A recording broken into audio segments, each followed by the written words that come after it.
What's shaking? Hey, I'm Rick Jordan. Today, we're going all in. These are really like 7 things that I took down, okay, on how to live life on your own terms. And some of these things are more like understanding, items of understanding, and others are actual like, hey, here's things to do or not do. So the number 1 is really that one of those items of understanding. And you have to start to grasp, while you'll have people in your life that will be there to support you and be there to help you, no one is going to come save you. Because ultimately, where you're going and what you're going to do, what you're going to be, what you're going to accomplish, what you're going to create, ultimately lies on you. It's almost like life is kind of like a checkerboard, okay? So you might have something, if it's the universe or life or whatever that moves a piece, guess what? It's your turn. You can't keep playing the game. You can't keep going towards what you want, trying to king that checker piece, unless you actually start making the moves. So when life makes a move, it's just sitting here and being like, cool, now your move. I laid something before you right now, and now you get to choose whether you want to respond to that, whether you want to do something about it, and which direction you want to go. No one is going to come save you. No one's going to sit in your chair and move that checker piece for you. It's up to you. It's just a piece of understanding. Number 2, and this one's a big one, is you're going to have hard times. You're going to have challenges while you're figuring out what your moves are. Okay, but every challenge, hard time, and pain you endure will turn into strength, resilience, and blessings.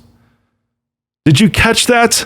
Because as you go through these challenges, these hard times, and you come out with learnings, you will endure these things. And it's almost, not quite like battle scars, but you're able to have an understanding and a maturity about you from the situations that you've gone through in your life. Think back 10 years.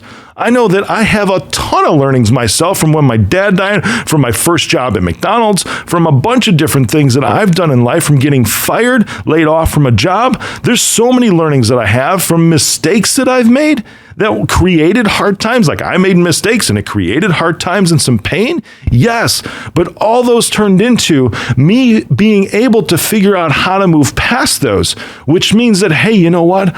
I'm actually strong. I endured it, which means I'm actually resilient.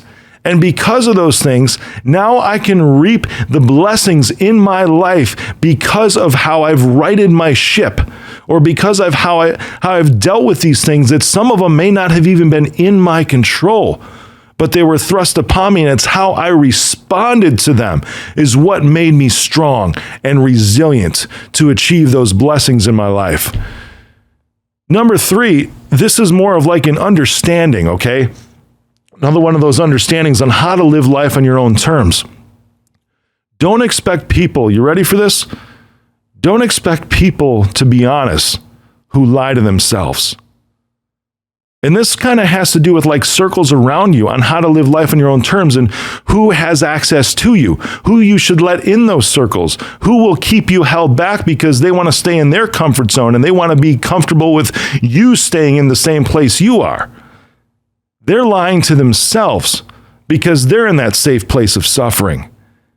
So you can't expect people to give you good opinions when really those are just going to be lies and not applicable to your life, because those are just lies they've created in their lives and they're lying to themselves right now. You can't expect people to be honest when they're lying to themselves.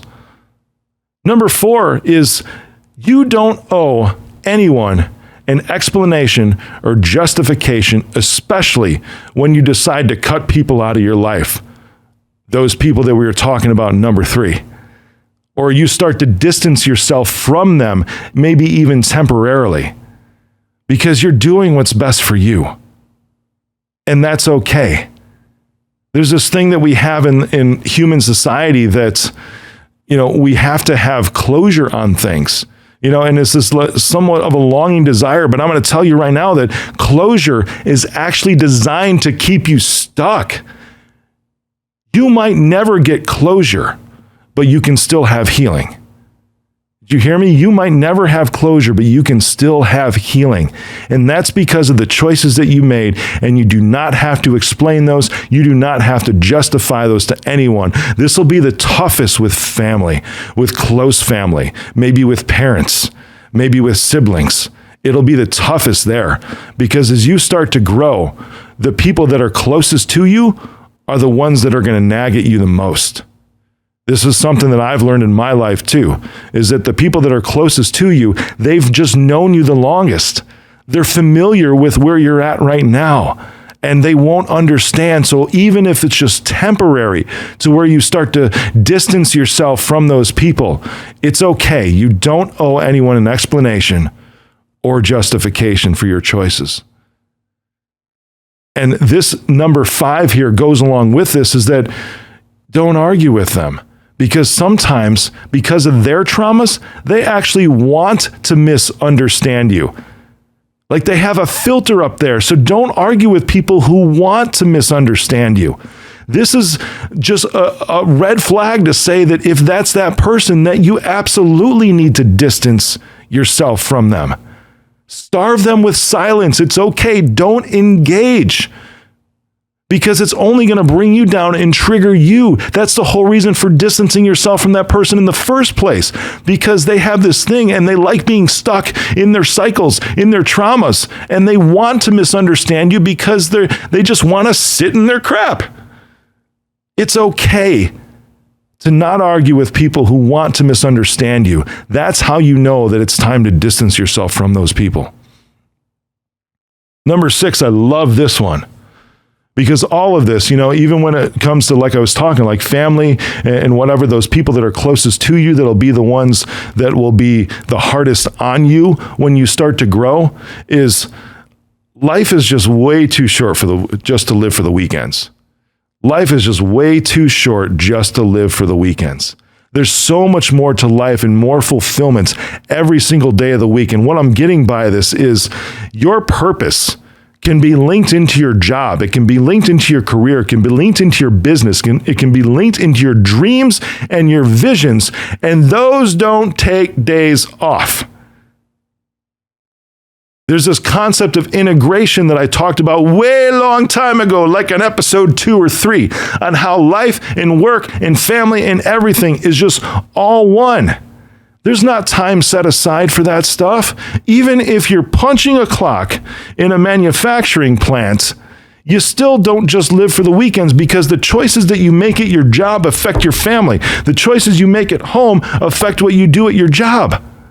Whether you're even fulfilled at your job can be affected by choices with your family at home. There is no real weekend as far as taking breaks and separating stuff. And I'm not saying taking some time off or getting off the grid for a minute or whatever, just like moving yourself away just for an hour or two in the middle of the day for a clarity break. That's awesome.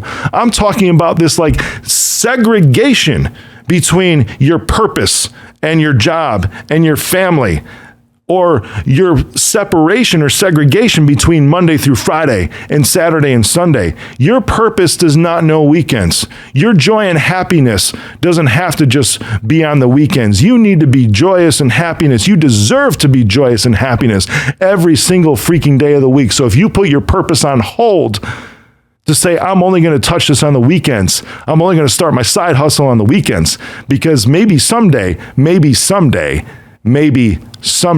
how about maybe today? Number 7, you don't need to make big announcements when you start this stuff either. You don't need to tell people, hey, I'm going to distance you from you for a little bit or temporarily. You don't need to tell people that you're starting a side hustle, because remember I was talking about those circles of people that are the closest to you are the ones that are going to be the hardest on you. You don't have to make a big announcement saying, I'm doing this now, because you were just kind of asking for that pushback in that moment. You can quietly work on your dreams until it becomes too big for everyone else to ignore. I wish I had known this a couple years ago and understood this concept, because now it's pretty hard to ignore what I've done and what I've accomplished. It's pretty evident now at this point. But I'm telling you, when I started a few years ago and really started trying to go big and impacting a lot of people in a positive way, I got a lot of pushback. And the reason I got a lot of pushback is because I told them what I was going to do. Don't put yourself through that strife. It's a lot easier to just let them see for themselves, and then they can become more accepting of it. And I feel that then they can actually come along with you a little easier, those people that are closest around you. Because there's a secret about that, right? Even those people that are closest around you that you need to maybe distance yourself from right now, they actually probably do care about you. That's very likely. I mean, just look at the history that you have with those individuals. And I'm not saying that there might be some that just need to go away and they were only there for a season. I talked about that just recently in a previous episode about friends are here for a season, right? But I'm talking about those that you might need to temporarily just say, hey, in your mind, I got stuff to accomplish. I got stuff I want to get done. I have dreams that I want to see become reality in my life. And that can be just between you and you when you start to quietly work on them until you become too big to ignore. And then they'll be like, oh my goodness, this is awesome, because the people that are hardest on you in the beginning, that's saying, oh, you'll never do that. Why are you doing that? Whatever. Those are also the same people that at the end that'll be saying, oh, I always knew you could. Oh, I never doubted you for 1 minute. Obviously, it's BS, but it's just because they couldn't comprehend, because they like being in that place to where you were familiar with them and what you did was familiar and comfortable for them, because it didn't put a mirror in front of them and almost had to make them face their traumas or their own shortcomings in their lives. So you don't need to make these big announcements. My friends, this is how to live life on your own terms, and just some tips for you today to start to go after everything you've ever wanted in your life and see it become reality. Go get it.